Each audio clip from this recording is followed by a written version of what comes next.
untuk kita bisa majunya lebih cepat, kita majunya lebih punya tahapan, ya itu sangat dibutuhkan. Assalamualaikum warahmatullahi wabarakatuh. Halo Si Bima Podcast yang pada kali ini ke-6 episodenya.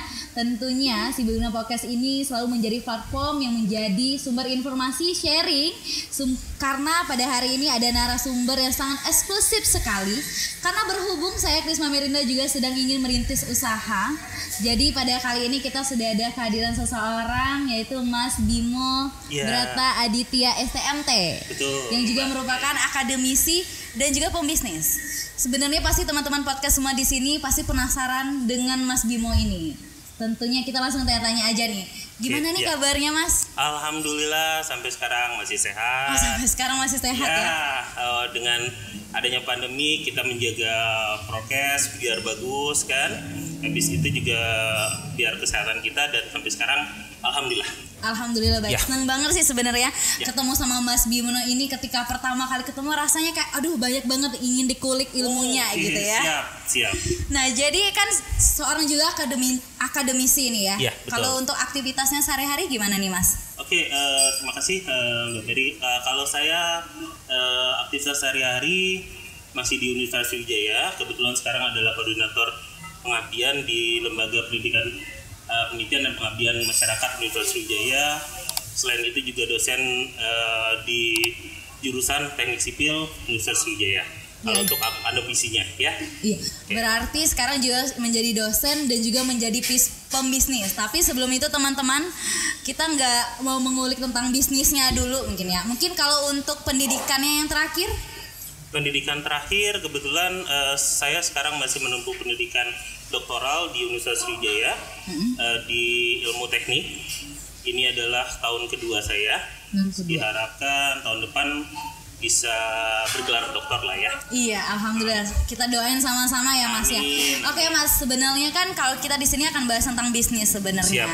Pasti tentunya sebuah bisnis itu nggak di awal mulai yang instan banget, pasti enggak. Gimana nih? Kalau dulu pada saat S1-nya itu pernah nggak ikuti bisnis atau coba jualan-jualan atau gimana nih? Bagaimana memulai suatu bisnis? Memulai suatu bisnis. Sebenarnya kalau untuk S1 saya lebih berkecimpungnya di kemahasiswaan, maksudnya organisasi kemahasiswaan. Selepas itu memang selepas S1 terus saya melanjutin di ITB untuk S2-nya. Di sana sudah mulai dikenalkan dengan namanya berbisnis karena rantauan lah ya. Iya, benar. Apapun yang kita dapatkan atau apapun yang kita peroleh kita bisa kembangkan dengan karena kita anak rantau, jadi kita butuh untuk berkembang. Nah, salah satunya di sana ya sudah macam-macam, sudah mulai dari ngambil kalau misal dari Bandung biasanya baju ya untuk adik-adik kelasnya sudah nawarkan. Habis itu lebih ke sekitar itulah. Jadi barang-barang dari Bandung. Jadi karena biasanya Palembang dulu trademarknya adalah Bandung atau Jakarta untuk mode dan lain-lain. Jadi apa yang sudah ada di Bandung, di Jakarta mungkin 2-3 bulan akan ada di Palembang. Nah, begitu juga sebenarnya yang sekarang juga seperti itu. Misalnya di Jakarta lagi happening apa, tapi dengan majunya sosial media, mungkin kalau dulu sampai 3-6 bulan, kalau sekarang mungkin 1-2 bulan sudah sampai ke Palembang. Yang trending di Jakarta, Bandung atau di Jawa lah seperti itu. Iya benar, Pak. Semang nggak menutup kemungkinan bahwa sekarang tuh masyarakat tuh banyak ngikutin apa yang happening kan gitu. Betul. Jadi kalau untuk pertama kalinya bisnis itu di bidang baju. Baju semua yang bisa diuangkan sebenarnya. Ada baju, ada pernik-pernik, ada jam tangan dan lain-lain lah ya. Semua itu ya istilahnya kita ambil di Bandung, kita bawa ke Palembang dan seperti itu. Tapi sebenarnya kalau dari aku sendiri gitu ya, melihat Mas Bimo kan datang ke Bandung gitu ya, dan terus coba-coba bisnis baju dan segala macamnya gitu, dan juga berstatus seorang mahasiswa. Itu gimana perasaannya? Sedangkan mungkin mahasiswa pada saat itu sibuk organisasi atau sibuk diam di kosan aja gitu kan, sedangkan Mas Bimo pada saat itu sudah harus mikirin uang. Itu ada nggak gengsi atau apanya? Kalau gengsi nanti daripada kita mati di gengsi lah ya, nggak perlu lah, maksudnya tergantung kebutuhan kita, tergantung juga keinginan kita untuk majunya sampai semana, dan itu bisa menghilangkan apa namanya gengsi. Nah kebetulan juga waktu 2004 saya juga selain yang tadi retail barang-barang tadi, itu juga pasti hampir setiap orang pernah ditawarin namanya multi level marketing. Nah saya juga menjalankan sampai mungkin 2010-an dari 2004. Dan itu yang ya mental ya. Iya, mental. Itu pernah jadi istilahnya jadi sales, pernah jadi penjual seperti itu. Oke. Nah baik Mas Bimo, berarti memang kita kalau misal mulai bisnis itu benar-benar harus punya mental banget ya. Betul. Nah seandainya kok saya kasih pertanyaan nih. Iya. Pada saat Mas Bimo menjadi seorang mahasiswa atau sekarang gitu, kalau boleh diputar waktu kembali gitu ya, menyeimbangkan antara pendidikan dan juga bisnis lah, bisa dibilang dunia dagang gitu kan ya, mau menjadi seorang pembisnis atau menjadi seseorang yang akademisi? Oke, waktu dulu sih sebenarnya untuk jadi pebisnis atau akademisi belum bisa memilih dulu. Artinya saya menjalankan sesuai dengan apa yang mungkin saya lakukan. Kalau untuk akademisi ya kebetulan saya harus sekolah, ya saya selesaikan sekolahnya. Memang kebetulan tidak dapat beasiswa tapi biaya sendiri. Nah terus untuk bisnisnya kan tidak cukup dari misalnya dari orang tua, atau ya kebetulan orang tua saya masih mengirim lah ya untuk saya menyelesaikan sekolah. Tapi mungkin saya punya keinginan lain yang tidak bisa ditopang sama itu, jadi saya harus mencari alternatif supaya bisa mendapatkan tambahan supaya yang keinginan saya bisa terpenuhi. Jadi semua itu kita jalanin sesuai dengan prioritas. Pada saat misal lagi ujian, artinya fokus kita ke belajar. Tapi pada saat misalnya ada beberapa jam-jam kosong yang mungkin kita bisa lakukan untuk memperoleh penghasilan atau memperoleh income lain, ya kita lakukan. Jadi pemanfaatan waktu ya, kalau misalnya kita menjalankan lebih dari satu. Tapi kalaupun kita menjalankan satu pun sebenarnya maksimalnya. Tapi memang kalau misalnya kita menjalankan dua, pasti tidak ada yang dalam top rank. Iya. Ya, kalau mau dua-duanya harus berhasil, tidak mungkin. Harus fokus satu. Tapi kalau misalnya harus dilakukan dua-duanya, ada kemungkinan dua-duanya tidak jadi top rank. Iya. Nah seperti itu. Jadi benar banget. Jadi kalau seandainya ini kan kita punya dua hal yang katakan Mas Bimo tadi ya, bahwa kita nggak bisa nih dua-duanya benar-benar harus bagus banget, nggak bisa gitu ya. Nah jadi selama ini kan udah pernah menjadi mahasiswa juga gitu ya, berarti juga tadi udah tahu banget gimana cara memakan waktunya, gimana biar bagus gitu ya, antara dagang dan juga kita berkuliah. Nah selama ini kalau untuk dari awal mahasiswa sampai sekarang itu ya, itu apa aja nih bisnis yang udah Mas Bimo jalanin? Oke, kalau bisnis sebenarnya saya juga pernah bekerja. Bekerja memang posisinya adalah di perusahaan keluarga. Jadi setelah saya selesai S2, saya pulang ke sini, saya bekerja di perusahaan keluarga, tapi kita mulai dari bawah. Maksudnya tidak harus jadi pimpinan. Jadi seperti kemarin saya baru mendengar juga dari Mas Menteri, Mas Nadiem. Mas Nadiem, ada Jack Ma. Jadi pada saat kalian selesai kuliah, ya itu bekerjalah. Ya, bekerjalah. Kenapa? Karena kalian tahu bagaimana tabiat seorang bos. Dan kalian bisa memposisikan diri kalian sebagai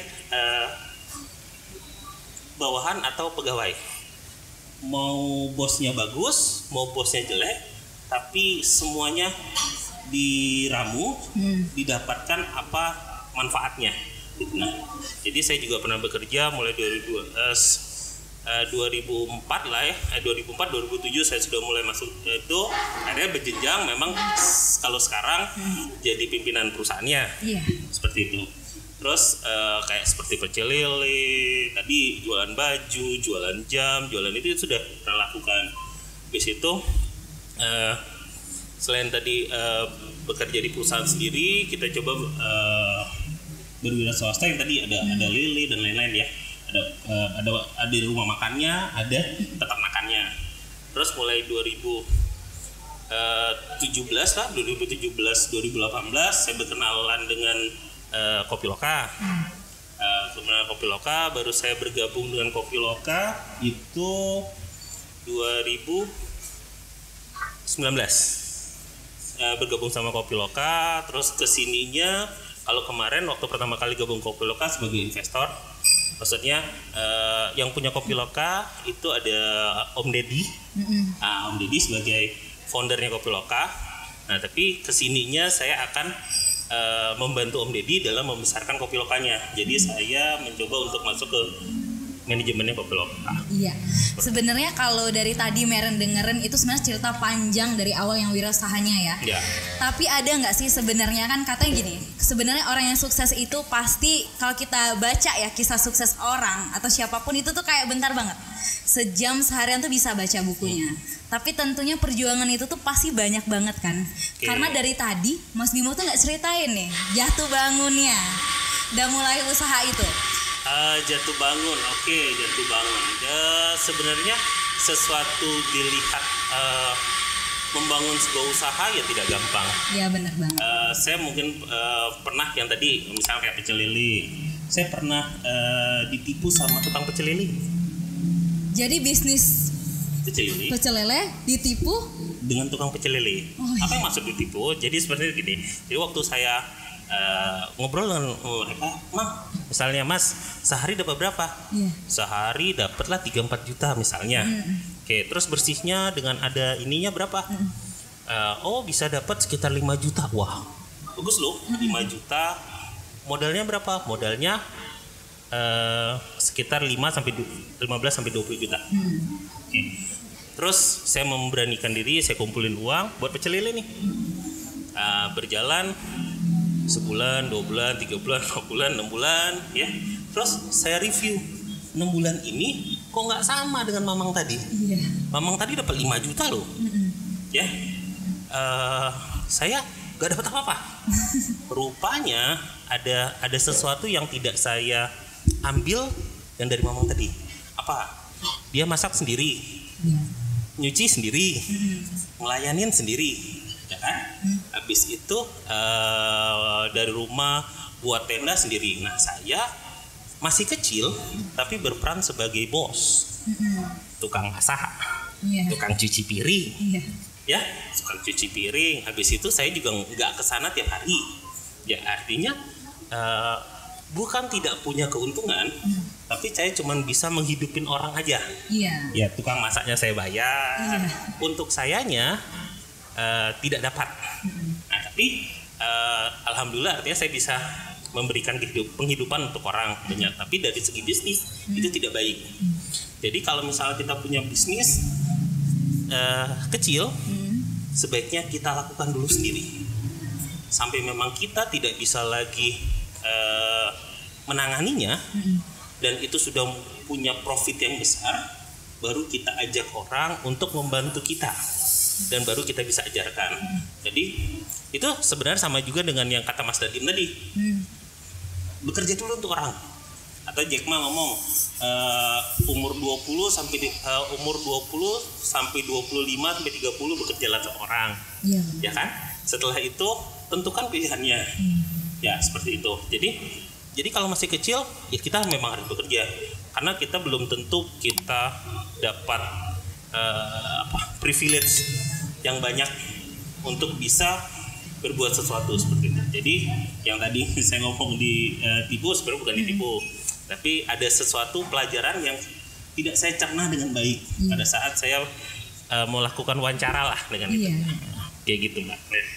Jadi kalau Mas Bimo berarti memang ternyata kalau kita memulai bisnis itu sebaiknya kita lakukan diri sendiri dulu ya. Ya, kita lakukan diri sendiri karena itu sesuai dengan kapasitas. Nah, dan itu yang bisa membuat kita jadi lebih tangguh. Tadi juga saya baru masalah itu kan pasti ada. Iya pasti. Nah, jadi kalau misalnya dan masalah itu tergantung orang yang menyikapi. Kalau tadi saya baru dengar itu yang punya Marimas. Marimas ada yang ini. Nah, dia ngomong ada yang mengeluh di Jakarta banjir katanya. Banjir selutut. Ada banjir setengah rumah. Nah, terus wah itu untuk orang Jakarta. Terus rupanya ada orang Aceh nih. kamu enak katanya, saya hilang rumah, hilang keluarga. Nah jadi ya selagi masalah itu tidak membunuhmu, ya masalah itu akan membuat kamu lebih berkembang. Asal kita tahu bagaimana cara menyiasati masalahnya, gitu kan? Ya misalnya ujian tuh, kan ujian nggak lulus ya nggak ada masalah, tidak harus hubungin dosennya, Pak boleh hair nggak diganti dengan A gitu ya? Ya tambahin ini, ya artinya kita kadang-kadang sudah diberikan kesempatan, tapi tidak digunakan dengan baik. Tidak. Jadi apalagi kalau saya lihat mahasiswa dan mahasiswa sekarang secara mental kurang struggle. Iya sih. Ya mungkin ya itulah yang saya rasakan. Ya saya mulai ngajar kan dari 2007 tuh. Iya 2007 artinya mungkin sekitar 14-15 tahun lah ya. Saya sudah masuk Unsri 2007 setelah S2 itu. Jadi itulah yang terjadi. Tapi aku benar-benar terkesima sih. Oh makasih. Tentang sebuah masalah ya. Ternyata aku duduk sini kayak berpikir, oh ini cara kita memandang sebuah masalah dari cerita Marimas tadi. Nah gini dong Mas Bimo. Jadi sebenarnya kan kau bilang tadi mahasiswa kan sebenarnya sekarang tuh bukan nggak struggle sih dan begitu. Karena sekarang tuh kan kita memang terbiasa dengan handphone juga gitu kan. Di gitu kami media sosial. Jadi kami tuh mudah banget terdistraksi gitu kan, gitu kayak yang ada info gini kayak langsung aja terima gitu kan, nggak bener-bener difilter, dan mungkin itu yang membuat kami tuh kayak cepet-cepet nyerah gitu. Nah tapi kalau dari bisnis sendiri gitu ya, pasti setiap orang itu menurut aku gini, kalau orang ingin membuat sesuatu hal gitu ya, ingin sukses itu orang tuh nggak siap gagalnya. Orang itu nggak siap banget bangkit dari dia menyerah gitu kan gitu. Nah kalau dari Mas Bimo sendiri gimana sih caranya bangkit dari jatuh bangunnya, kegagalan gitu ya. Dan Mira rasa pun Mas Bimo pun nggak yang hanya ditipu sama Mas tukang pecel lele gitu kan. Pasti ada banyak hal lagi gitu kan. Apa sih? Ini mau kayak motivator nggak? Oh boleh banget, boleh banget. Emang bukan kalau motivator misalnya, KFC ya, KFC itu sudah 1000 kali ditolak orang. Pokoknya yang penting bagaimana cara dia. Saya mungkin tidak ke situ. Ya. Sebenarnya kalau misalnya mau diomongin jatuh bangun di bisnis macam-macam. Bisnisnya pun macam-macam. Ada yang bisnisnya forex ya, ada bisnis yang lain kayak misalnya kemarin saya bisnis di forex karena salah baca situasi dalam waktu yang panjang, terus saya ini bisa ada kerugian yang besar. Nah jadi sebenarnya saya lebih senang untuk mencoba sama mungkin kayak cewek-cewek ya. Cewek-cewek itu masih mending nyesel beli ya daripada nyesel nggak beli. Iya benar banget, setuju. Mungkin saya lebih ke situ. Jadi saya coba apa yang mungkin. Jadi saya timbang dengan kemampuan saya, misalnya mungkin dari finansial, dari waktu dan lain. Mungkin nggak saya untuk melakukan sesuatunya. Kalau mungkin ya saya lakukan.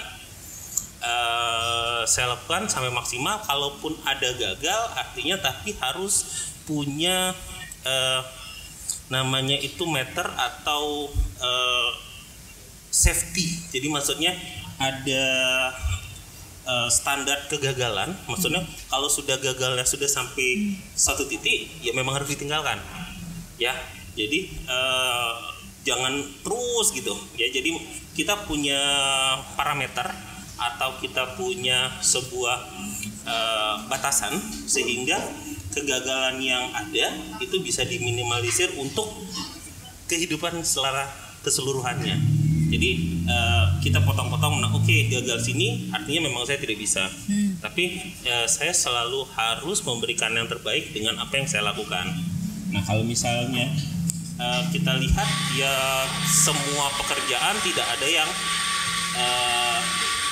berhasil sekali habis itu langsung jadi top, ya susah juga. Pasti kita punya punya proses yang harus panjang. Iya.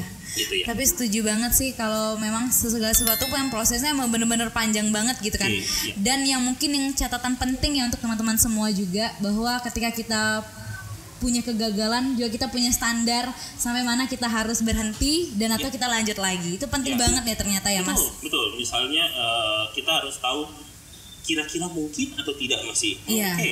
Memang kalau dari yang tadi saya motivator, pokoknya berdiri sekali lagi aja lebih banyak daripada jatuh, kamu pasti berhasil kan? Itu kan kata-kata klise sebenarnya. Tapi kita juga harus mengukur, kalaupun kita harus berperang di sana, apa yang harus kita korbankan. Dan misalnya korbankan itu kita masih bisa terukur, oke, kita ambil sampai kesuksesannya juga. Jadi sebenarnya batas suksesan itu juga tidak ada. Suksesan tuh misalnya dengan punya uang sekian juga tidak bisa. Kesuksesan itu bisa ada batasannya, cuman dengan kebahagiaan diri sendiri. Gitu, nah maksudnya misal punya uang berapa? $1 juta, $2 juta, $3 juta. Orang yang punya banyak uang juga ya belum merasa dirinya sukses. Karena dia masih ngomong, dia masih proses. Paling-paling dia akan berhenti setelah dia tidak ada dan dikenang sebagai orang yang sukses misalnya. Paling seperti itu. Nah, kalau Mas Bimo sendiri sebenarnya pada saat ini sudah merasa sukses belum? Ya enggak lah Mbak. Saya belum jadi apa-apa saja nih. Jadi sampai sekarang pun sudah menjadi pembisnis, sudah jadi investor juga, tapi masih merasa belum apa-apa ya? Ya belum apa-apa. Kan sesuatu itu tergantung padanannya. Iya, benar banget. Ya, yang tadi punya emas kilo. Ada orang punya emasnya 5 kilo. Atau misalnya saya punya saya bantuin Kopi Loka untuk misalnya saya dengan Kopi Loka, saya bantuin Kopi Loka untuk punya 6 cabang. Mungkin ada ST, tahu ST? Tahu. 3.000. Ya, ada yang house itu. Nah, jadi maksudnya tergantung padanan kita. Nah, jadi dan itu juga tergantung kemampuan kita untuk meminimalkan atau memanage sumber daya. Jadi kita bisa berkembang itu ya tergantung sumber daya juga. Kalaupun ada orang yang tidak punya sumber daya, dia punya keberuntungan, dia bisa sampai ada, tapi tidak banyak orang punya keberuntungan. Dengan sumber daya yang ada kita harus olah, nah itu untuk hasil yang maksimal.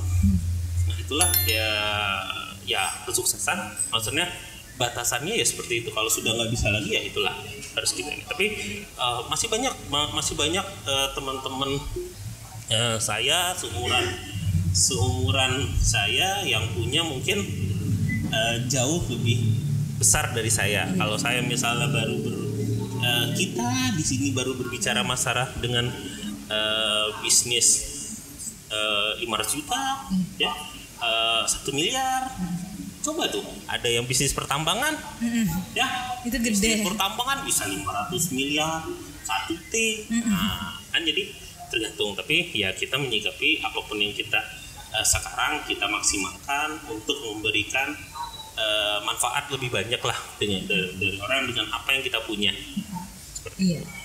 Nah Mas Bimo, sebenarnya di sini saya juga ada penasaran sih. Kalau kita bahas keberuntungan, berarti pada saat kita mencapai sesuatu pasti sebenarnya ada lingkungan yang mendukung kita juga. Betul. Ya kan? Ya betul. Siapa sih sebenarnya orang-orang hebat yang membantu Mas Bimo sampai di titik ini? Orang-orang hebat yang pasti orang terdekat saya adalah istri saya, istri dan anak-anak yang mau melepaskan suami dan ayahnya untuk berkelana di luar untuk punya mimpi lain lah. Ya seperti itu. Habis itu orang tua biasa. Habis itu teman-teman dekat yang satu vibra, rasanya satu vibrasi. Yang kalau memang kita mau maju dia mendukung.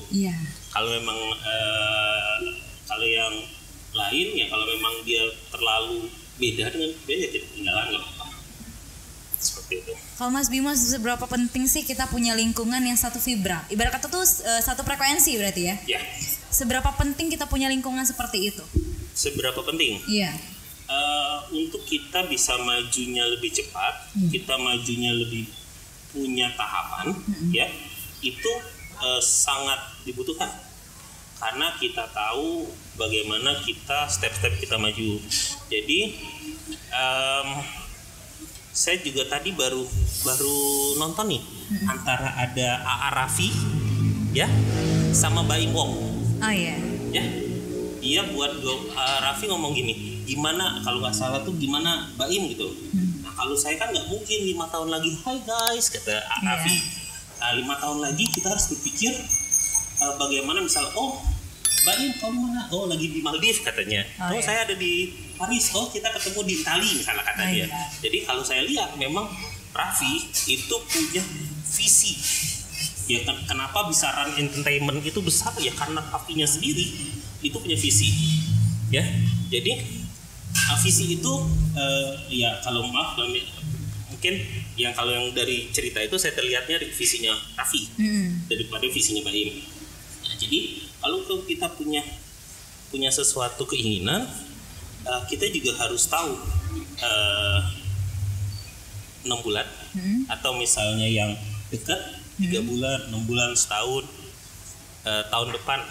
Jadi mau apa itu kalau bisa dibukukan, dituliskan, dilafalkan, ya, diucapkan, ya, biar tahu ininya, tahu masa step-stepnya sehingga tadi bisa tahu masalahnya. Kalau misalnya 3 bulan saya mau gini, masalahnya ada apa aja. Kalau 6 bulan saya mau gini, masalahnya ada apa. Sama kalau misalnya saya lagi berhadapan sama mahasiswa PA, ya, Pak, saya mau bulan depan nih, mau wisuda atau bulan depan mau tugas akhir. Kau sudah sampai mana? KP belum, habis itu TA jauh, sudah, gak mungkin.